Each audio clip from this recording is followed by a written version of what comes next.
Taurus, hello and welcome to your summer 2024 shapeshift reading. We're looking at the shape you're shifting out of, the shape you're shifting into, and what that shapeshift looks and feels like for the summer season. I'm Andy, I'm your reader, and I'm joined today by the Krans tarot set. We have the Animal Oracle, we've got the Wild Unknown, and the Archetypes. We're going to use all three to take a look at how you are shifting through the summer season. Now, these readings are meant to carry you through an entire season of lived experience. Watch them at the beginning, the middle, and then again at the end to get the full shift experience, because I promise you they will resonate differently as you get further and further into the season. And by the time you get to that last rewatch, you'll look back in hindsight and be like, oh, okay. It's a cool experience. I hope you join me for that. All right, Taurus, what is your shapeshift this summer?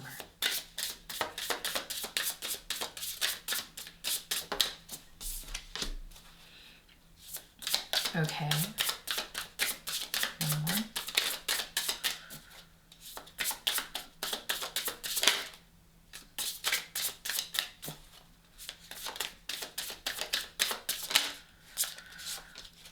Very interesting. You're shifting from the gazelle to the starfish, and Sagittarius is also shifting out of gazelle. So strong Sagittarius energy, watch the Sag reading.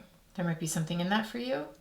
But you're shifting to the starfish. This is really a drastic creature change that we're seeing here. I remember from the Sag reading that the gazelle can talk about like hypervigilance. It can also talk about just like grace in being very observant and attentive, but that observation and talent for attentiveness can get into hyperfixation or hyper awareness in a way that can turn into like hypervigilance or anxiety. And then the starfish can talk about like I think it talks about like being in the spotlight. We will definitely read from the guidebook, but interesting, I'm just noticing that the gazelle has a spotlight. Okay, let's just hold that for a second and see what the archetypes have to say about what your shapeshift looks and feels like. Oh, yes. Yeah. Okay. Amazing. The siren. So it's like the gazelle is being called into the water to become the starfish, following the siren's call. Gorgeous card. Okay, Taurus, really interesting, unique reading for you. You are definitely being called into the water in some way, off of the earth, off of the land.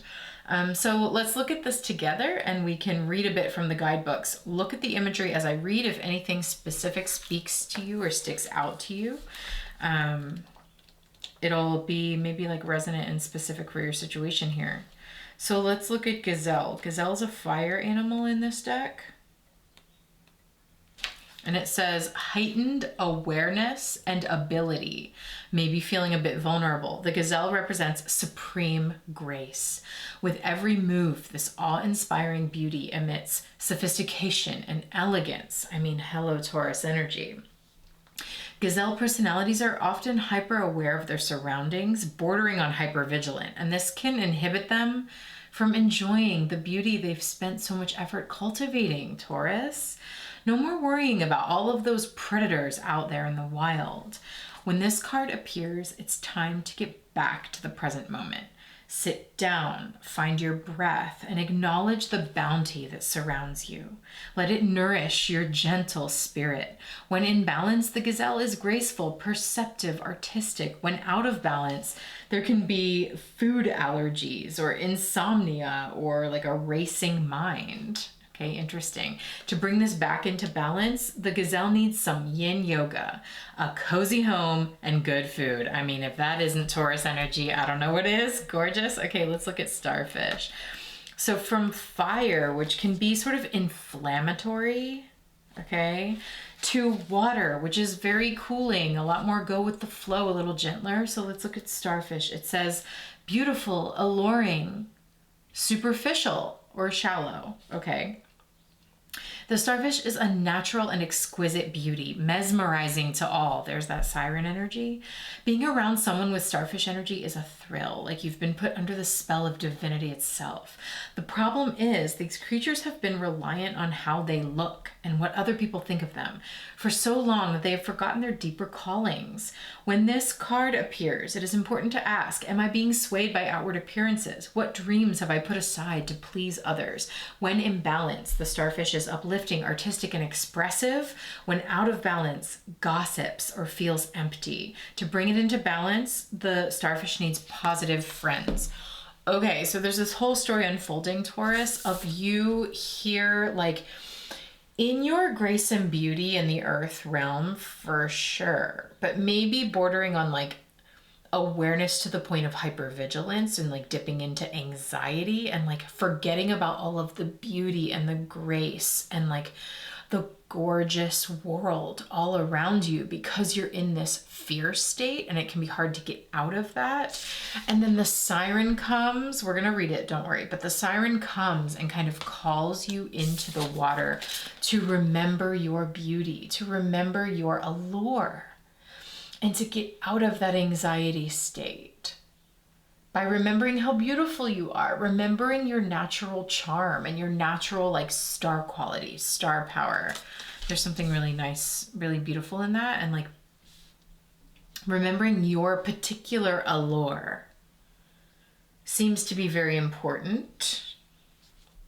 Okay, Venus has moved through Taurus.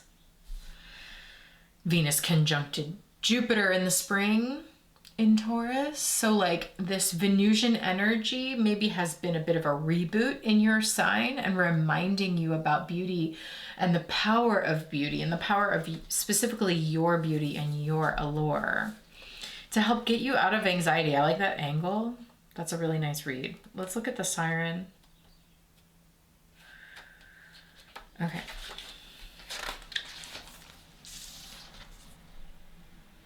The temptress, the seducer, the femme fatale. Okay, great character. The siren calls and the world spins. What we thought we wanted pales in comparison to the sweet allure of her song. We find ourselves lost in a spell of desire and longing, perhaps even lust. Whether the thing calling to us is ultimately good or bad is somewhat irrelevant. It's the journey that matters. And the work of the siren is to take us on a deep psychic descent. Following her song, we go down, down, down to a place where lessons are learned and courage must be rallied to find our way back to dry land. Try as we might, resisting the call may not even be an option. Unless, like Odysseus, we bind our hands to the mast of our ship. It's likely, though, that falling for her call is the only way we will come to live more fully on the surface. When in balance, the siren is awakened sensuality, absorption, arousal. When out of balance, the siren is wickedness, adultery, wreckage, betrayal, insatiability. Interesting. Like a desire that can't be quenched, that is unquenchable. To go deeper, look at J.W. Waterhouse's nymph paintings or Lana Del Rey's album Ultraviolence. Okay, whatever. Embodying the siren archetype requires that we explore things that are taboo to us. Taboo to us. Taboo is a relative experience. The siren laughs at conventions and constraints. She eats the rules. That's a good read of Venus, actually. Other iterations of the siren archetype include the nymph, the mermaid, the fairy. They often come in sets of 3 as a trinity of temptation. Okay. I like this for you, Taurus, because it's this thing of like, okay, yes, you've established this beautiful beauty and grace here on Earth.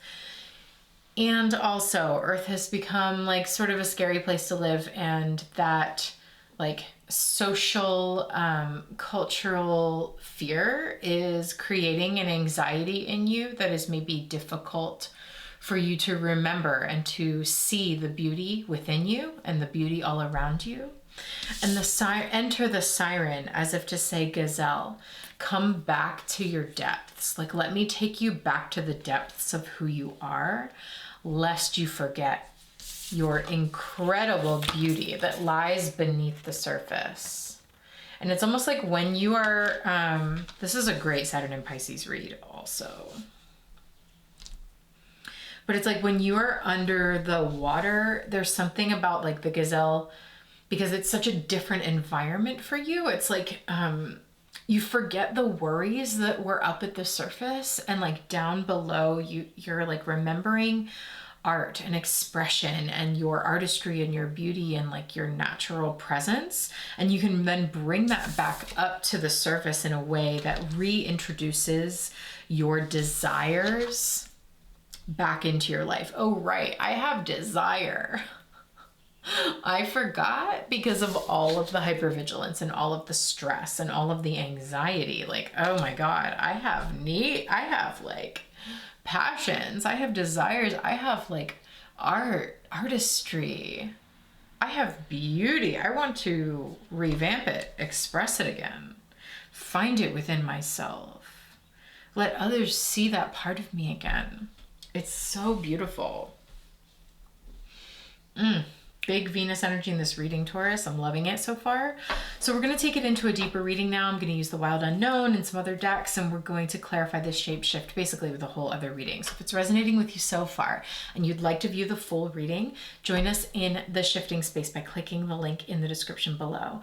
And the Shifting Space is a community of people who investigate these zodiac shift readings throughout the entire summer season together. We'll watch the readings together. We will loop in the transits and the astrology of it all into a community chat space. We will share our personal and collective shift experiences. So if this sounds like a tarot astrology investigation that is right for you, I hope to see you down there in that link in the description. We'll find each other in the Shifting Space and we'll shift through the season together.